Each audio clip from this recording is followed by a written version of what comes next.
As the Biden administration faces multiple crises, Vice President Kamala Harris is making it her priority to visit California and campaign for Gavin Newsom ahead of the state's recall election. Fox Nation host Tomi Lahren joins us now to discuss. Tomi, congrats. We found her.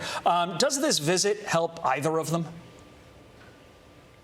Yeah, again, I don't know who is more delusional here. Governor Gavin Newsom for thinking that Kamala Harris is actually going to help him with his recall, or Kamala Harris for thinking it's appropriate to go to California in the midst of everything going on in this country and in this world to go campaign for Gavin Newsom. But we've seen this from this administration. They only focus on the issues that they feel will be advantageous to them, that will get them good press. But it just goes to show how completely tone deaf they are. The American people are looking for answers on a myriad of issues: our southern border, why we have gas prices and inflation soaring, what's going on in Afghanistan. And meanwhile, the answers that they're giving us is that they prioritize keeping Gavin Newsom on his throne of lies in California.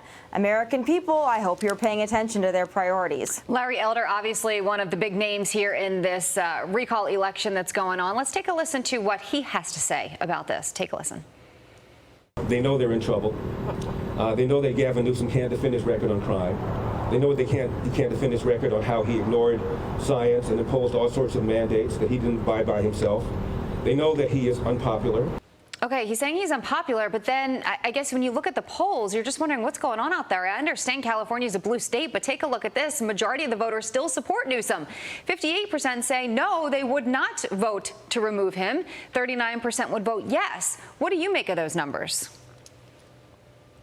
We're going to have to see the way that this all shakes out. But as someone who lived in California for a number of years and lived under the rule of Gavin Newsom, I can tell you that there's a lot of Californians who might not be so honest with pollsters about their stance on this. There's a lot of shame in being a conservative or being an independent, at least vocally, when you're in California. But those voters, when they go to the polls, when they go to actually make a decision for what's best for them, their state and their families, I have a feeling that they're going to look at the failed leadership of Gavin Newsom and they're going to say it's time to try something new. And I think it goes to show the amount of money that he has raised shows that he is, in fact, very nervous, as well as the smear campaign that he's launched not only against Larry Elder and some of his other contenders, but against those who wish to recall him, calling them all kinds of names. He's not focusing on the policy positions that got him into this place. He's just focusing on labeling those who had the guts and the gusto to go after him and challenge what he's done to that state. I've said it so many times, but it's worth repeating.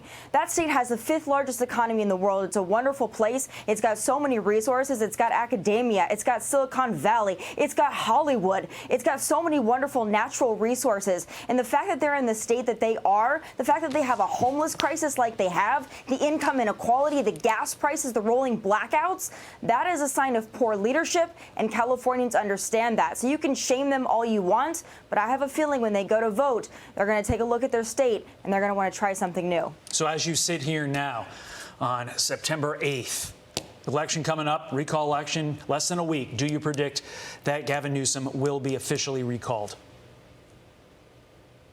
I have high hopes, so I'm going to put all my optimism in that. I'm very proud of the California people. The fact that they were able to do this also sends a message not only to Gavin Newsom, but to Democrat leaders and all leaders really across our country, that the people are able to stand up, speak truth to power. And if they can do that in California, of all places, there is no tyrant safe in this country. The people are rising up and they're letting their voices be heard, and I love to see it. I mean, we've been talking about it for so long. I can't believe it's almost here already. It's kind of hard to, time is flying by. Tomi, thanks for joining us. Don't forget, don't miss No Interruption with Tomi Lahren, available only on Fox Nation. Tomi, good to see you. Have a great day. Before we let Tomi go, Yes. Can we give Tomi some credit for working in an elf reference there in her first answer? She sit on a throne of lies. Sits on a throne of lies. That was impressive. I'm not going to lie. Way to conjure up Will Ferrell. Christmas is coming early this year. Christmas is coming early. It comes earlier and earlier She's every right year. on that prediction. We can guarantee it. And with that.